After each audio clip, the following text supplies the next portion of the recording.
Okay, so today we're going to go back over a few options in Photoshop. One, how to get your images into the program, stock images or images that you took on your own camera or something. They're all going to be brought in the same way, and I'll just kind of go over a few options for that. And then also, we're going to get a quick introduction to how to mask uh, add a mask layer, um, which basically either hides an object or allows it to be visible. At least by object, I mean pixels on a layer. So let's go ahead and start. First, um, I'm going to show you the drag and drop method, which let's say that I wanted to start with a an image that I had here. If I click spacebar on my Mac keyboard, it will give me a quick preview, and maybe I want this one right here. Just press spacebar again to hide it. Okay, so the drag and drop is basically select the file, find it where you want it, click and hold on your mouse, find your Photoshop icon down here at the bottom, and release. And then it's going to open up in Photoshop, and if you click on there, get rid of it. Okay, so under my layers palette, you'll see that it just becomes a background and it's locked. So if I wanted to move this around and I grab my move tool by pressing V, I wouldn't be able to um, change that. Now I have the option to convert to a normal layer, and I can click that, or just from the get-go, knowing that if it's a background and it's locked, I can double click on that thumbnail and name it something if I wanted to. I don't know, let's name it Sprout just for the sake of it. Okay. Okay, so now it's a normal layer that's not locked, and I'm able to move that layer around. Let's say that I just want to sort of move it to the middle like that, something like that. Okay, great. Whatever. All right, so that's the drag and drop. If I just go from my Finder window and drag it directly into Photoshop, but I also can grab a file and drag and drop into an open window of Photoshop, not on the icon at the dock at the bottom, but just uh, into the canvas here.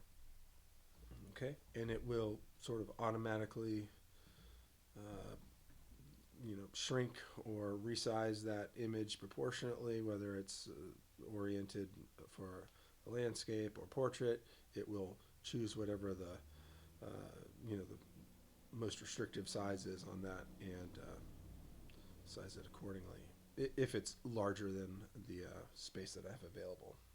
And if I press OK on that, then you can see that it has dropped that image. But I also see this icon here, which if you haven't seen that on the other layers, that little document with a small or a little square on top of it, that is a smart object. And what that means is that this is basically a link to this file. So if I was to change this file somewhere else, in its original location and save it, then it would actually automatically update here in this document. Pretty helpful. Okay, now to do what we're going to do today, I'm going to add a new layer. Let's bring that to the bottom here by just clicking and dragging. You can reposition the layers. And I'm actually going to use my paint bucket tool, and I'm going to click on the Xbox or whatever, the triple options there or whatever, and as long as I've got my, I want it to just be a pure white um, background. If I have that paint bucket selected, I can use Option Delete to dump the foreground color in there. And since the foreground, as far as my swatches, is this one on the left, it's white. If I was to do Command Delete, it would drop the background color in, right? But let's go back, Command Z, just so that I'm back with my white color there to begin with. Okay, and the reason I wanted to start out with a white color is I want to have, I just want to show you simply how I might take an image or a texture or something like that and use, I can first add text to a layer and then use that text to actually mask out this option. So now that we have our image in, and I'm going to press T on my keyboard, or over here, you can see that I've got my my text tool, and I'm going to go up here and pick one that I like. Let's see, the last one I used was interface. That's pretty cool. And if I type sprout, I guess it would help if I put it above it, and it would also help if I spell it right. But once I type that in, depending on what size I have, I'm only at 18 point, I can always grab that little side handle there and drag it out in order to make that a little bit bigger. Now if I press return, it commits that change that I made, and let's go ahead and make that tracking a little tighter on there, so I might see a little more of this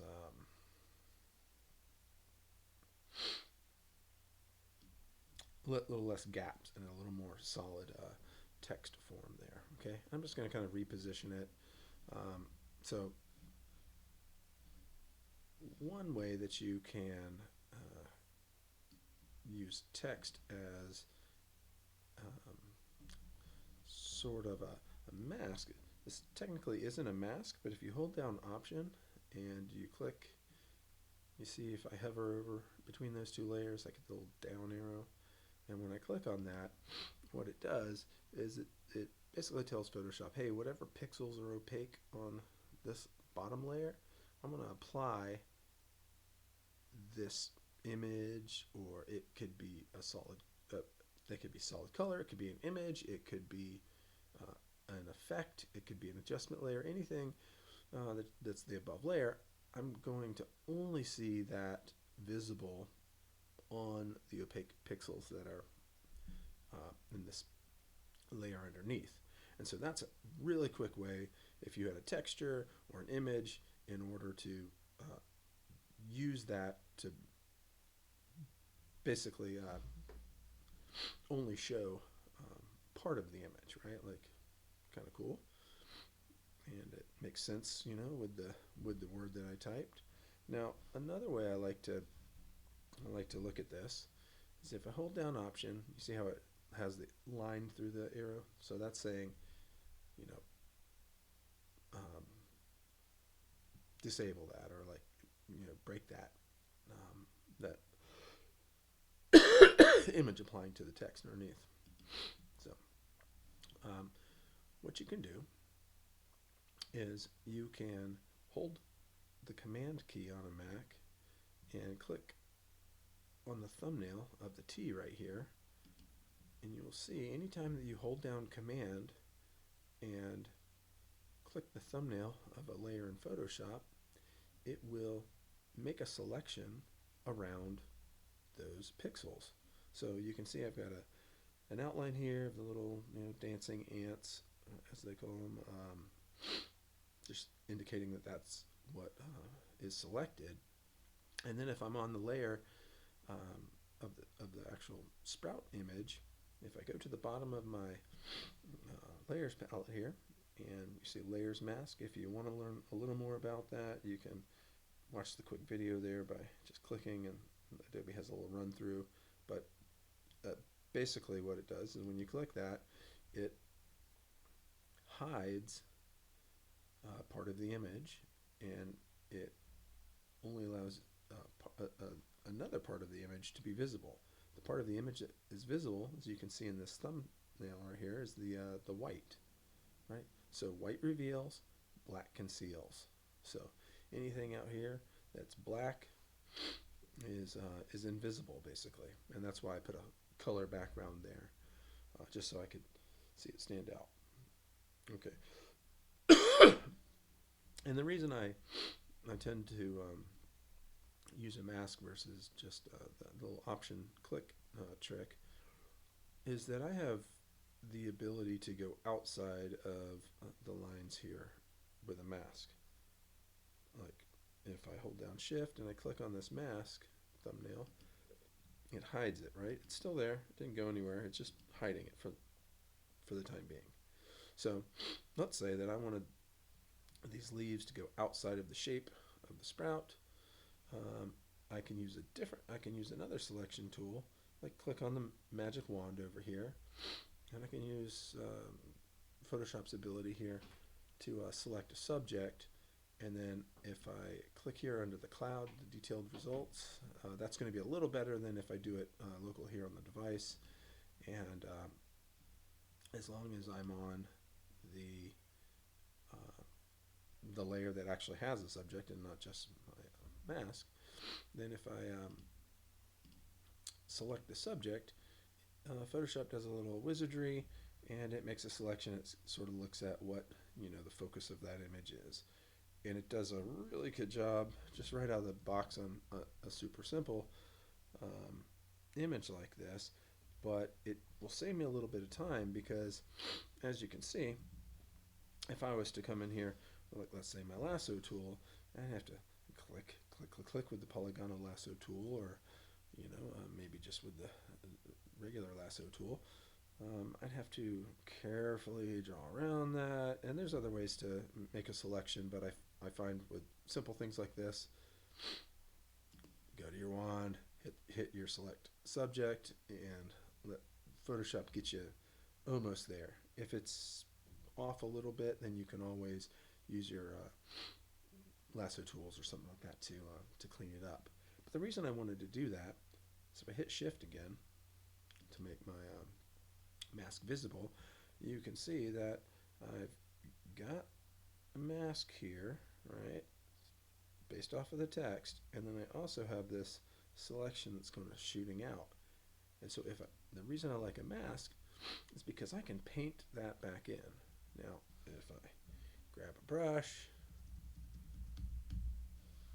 if I paint white, it will show the rest of the image that is contained within that selection. Okay, and the reason that's important is I only have the option of what's on this layer if I do the option click. If I add a mask, I can add or subtract to that mask to add or subtract to what's visual or what's visible on the screen, at least for that layer there. Okay, and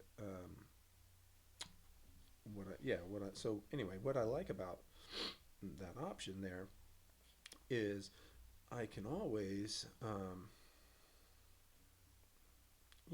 if I didn't want one of these leaves, or if you can also I can do black or something like that on it to get rid of it. I also can use that mask to do other things, like if I hold command and click on the thumbnail of that mask, you can see I get this little rectangular or this little square with the dots around it. Well, that's now you can see that I get a lot more than I originally had with just the text because I've added some to it. Right? Pretty cool. Now, one thing that I wanted to note is if we have a selection like this, we can always Shift Command I to inverse that selection, and let's say that we had another section of this that we wanted to make visible. Then all I've got to do is, as long as I'm on the thumbnail of the mask, I could always paint in, I don't know why you would do this, but just for example, you could always paint in or erase the visibility of that of the rest of that layer, right? Or if maybe I missed a spot, right? Like, oops, I missed that. All I've got to do is Command Delete to drop my background color in there and get rid of it, right? So I'm using, like, let's say my selection was not perfect, and then I made it perfect. I don't have to worry about all that. I can just I can hit Command, boom, grab my selection, Shift Command I to inverse, or you can always go to Select and Inverse up here, and bam, I can just drop black in there and get rid of anything that I missed. Okay, so that's sort of the first part of this. That's using the text to make a selection and just sort of a general run through of how you would add a mask and then add or subtract to it. So the other part I want to show is that if I wanted to maybe add another image to this, let's get rid of that. Let's say that I was to add a different background back there, right? Let's use my move tool, and I can hold down Option and pull out here, add an angle, and it will enlarge it from the center there. Boom. And now, since I have this mask on this layer, when I go to move it, it actually moves with the mask, right? So I can move it wherever I want, and if I zoom in, I can again alter that mask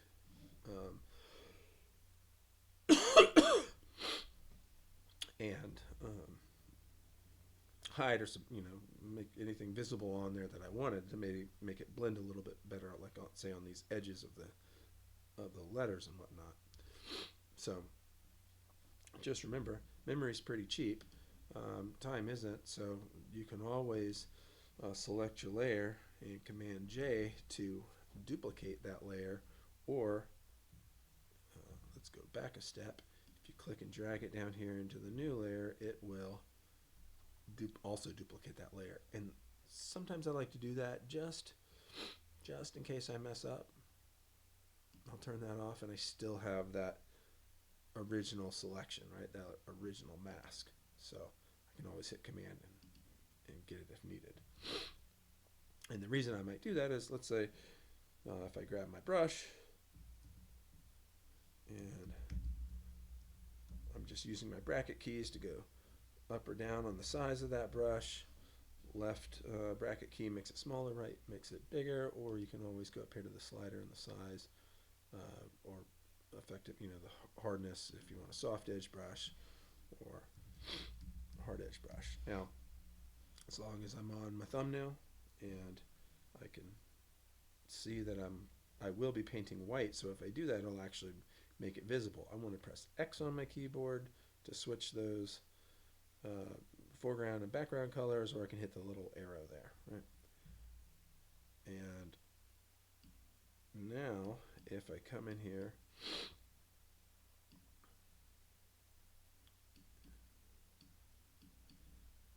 and I delete those hard edges, I might have a little more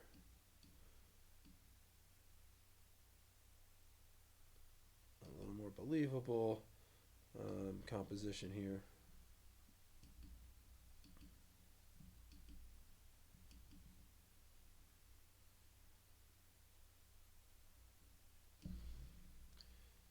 I'll make it real small in there just to sort of get up in there. All right, there we go.